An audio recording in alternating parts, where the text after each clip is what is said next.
دعا مسلمان میں عقیدہ توحید پختہ کرتی ہے، اور دعا اس دولت کا نام ہے جو صرف مومن کے پاس ہے، کافر کے پاس نہیں۔ نبی پاک علیہ السلام نے فرمایا الدعاء صلاح المومن، دعا مومن کا ہتھیار ہے، کافر کے پاس یہ ہتھیار نہیں ہے۔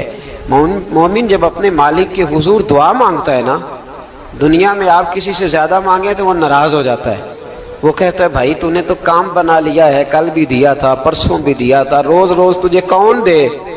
میرے نبی پاک علیہ السلام نے فرمایا جو اپنے رب سے زیادہ مانگتا ہے رب اس سے زیادہ راضی ہوتا ہے، زیادہ راضی ہوتا ہے۔ اب دعا مخصوص اوقات نہیں دعا کے، فرمایا اذا دعان، جب بھی دعا مانگو گے تمہارا رب تمہاری دعا کو، جب بھی دعا تو دعا کرتے رہنا چاہیے، ہر وقت دعا میں بندہ شامل رہے، اللہ کے ذکر میں شامل۔ یہ جو قرآن مجید نے کہا نا یا ایھا الذین آمنوا اذکروا اللہ ذکرا کثیرا، اے ایمان والو اپنے رب کا ذکر کثرت سے کرو، وسبحوہ بکرۃ واصیلا، اور صبح و شام اسی کی پاکی بیان کرو۔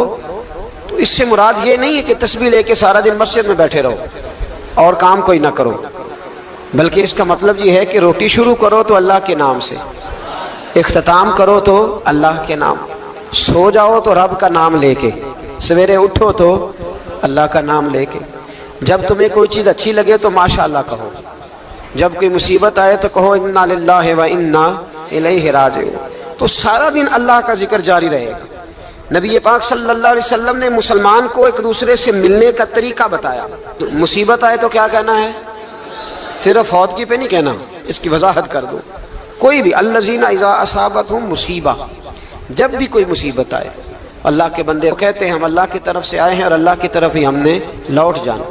تو میرے عزیز ہر وقت اللہ کا ذکر جاری رہے گا، ہر وقت زبان پہ رب کریم کا۔ دیکھیں نا نبی پاک علیہ السلام نے ہمیں ملاقات کا طریقہ بتایا۔ ایک صحابی آئے تو انہوں نے آ کے کہا السلام علیکم، نبی پاک علیہ السلام نے فرمایا رب تعالیٰ نے اسے 10 نیکیاں عطا فرمائی ہیں۔ دوسرے آئے تو انہوں نے کہا السلام علیکم ورحمۃ اللہ، تو محبوب فرمانے لگے، امام بہقی نے اس کو لکھا ہے، محبوب فرمانے لگے رب کریم نے اسے 20 نیکیاں عطا فرمائی۔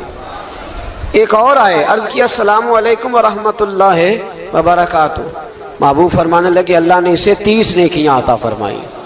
اچھا اس کا مطلب کیا ہے؟ السلام علیکم، تم پر سلامتی ہو، سادہ ترجمہ یہ ہے کہ تم سلامت رہو، تم سلامت رہو، ورحمۃ اللہ وبرکاتہ، تم پر اللہ کی رحمت بھی ہو اور اس کی برکتیں بھی ہو۔ وہ کیا کہتا ہے؟ وہ کہتا ہے وعلیکم السلام، تم پر بھی سلامتی ہو، ورحمۃ اللہ وبرکاتہ، اللہ کی رحمت ہو اور اس کی۔ یہ جو مسنون دعائیں ہیں نا جو حضور نے ہمیں دعائیں سکھائی ہر موقع پہ، ان کا کمال دیکھیے۔ اب ایک مسلمان نے آتے کہا السلام علیکم، اس کا مطلب کیا ہے؟ تم پر۔ اب وہ جھگڑا کرے گا، اسے مارے گا، اس کا مال چھینے گا؟ اس نے تو آتے ہی کہا ہے تم پر سلامتی ہو۔ تو جو سلامتی کی دعا دینے والے ہیں وہ جیب تھوڑی کاٹیں گے، وہ غبن تھوڑی کریں گے، ڈاکہ تھوڑا ڈالیں گے۔ اسلام نے لفظ ہی وہ سکھایا ہے کہ فرمایا جب تم نے ملنا ہے تو تم نے دعائیں کرنی ہے ایک دوسرے کے لیے۔ اب ہمارے ہاں نئے نئے لفظ آ گئے، ٹیلی فون اٹھایا تو کہا ہیلو، اس کا کیا ترجمہ ہے؟ کون ہے، اس کا کیا ترجمہ ہے؟ جی جناب، اس کا کیا مطلب؟ ہم نے دیکھا بڑے بڑے سمجھدار لوگ السلام علیکم کی بجائے کہتے ہیں کیا حال ہے۔ بھئی کیا عجیب بات ہے، بھئی کیا حال ہے کا کیا مطلب ہوا؟ وہ بعد میں کرنے کی بات ہے۔ اور کچھ تھوڑا سا جو ادیب ہیں، جو بیچارے حروف کے پیچ و تاب میں رہتے ہیں، وہ کہتے ہیں آداب عرض ہے۔ وہ کیا ہوتا ہے جی؟ اسلام نے دعا سکھائی ہے السلام علیکم، یہ کتنی خوبصورت دعا ہے۔ جب آپ گھر کے اندر داخل ہوئے تو آپ نے دعا دی السلام علیکم، یہ دعا دی آپ۔ ایک صحابی حاضر خدمت ہوئے، عرض کی یا رسول اللہ صلی اللہ علیہ وسلم میرے گھر میں غربت رہتی ہے، کیا کروں؟ نبی پاک علیہ السلام نے فرمایا جب بھی گھر جایا کرنا گھر والوں سے سلام لیا کر، گھر والوں سے کیا کہا کر؟ السلام علیکم، جب بھی گھر جائے۔ یعنی گھر آیا، اب گھر والوں نے بتایا کہ ماچس کی ڈبیا تو لے آؤ۔ اب یہ دکان کونے پہ تھی گھر والے پہ، وہاں سے ماچس کی ڈبیا لے کے واپس گیا تو کہنے لگا السلام علیکم۔ پھر گھر والوں نے کہا ہو بتانا یاد ہی نہیں رہا، چینی بھی ختم ہو گئی ہے۔ تو یہ پھر گیا چینی لینے، لوٹ کے آیا تو کیا کہا؟ جب اللہ چاہتا ہے تو کہے، جب اللہ کے رسول چاہتے ہیں تو کہے۔ اس کا ترجمہ یہ ہے کہ تو سلام لے. اللہ رسول چاہ رہے ہیں کہ تو سلام لے تاکہ تیرے گھر میں سلامتیاں ڈال دی جائیں. تو فرمایا سلام لینی ہے تو نے، اور ساتھ تو نے اس طرح کرنا ہے کہ 3 دفعہ سورۃ اخلاص کو پڑھنا ہے. امام قرطبی نے اس کو لکھا ہے.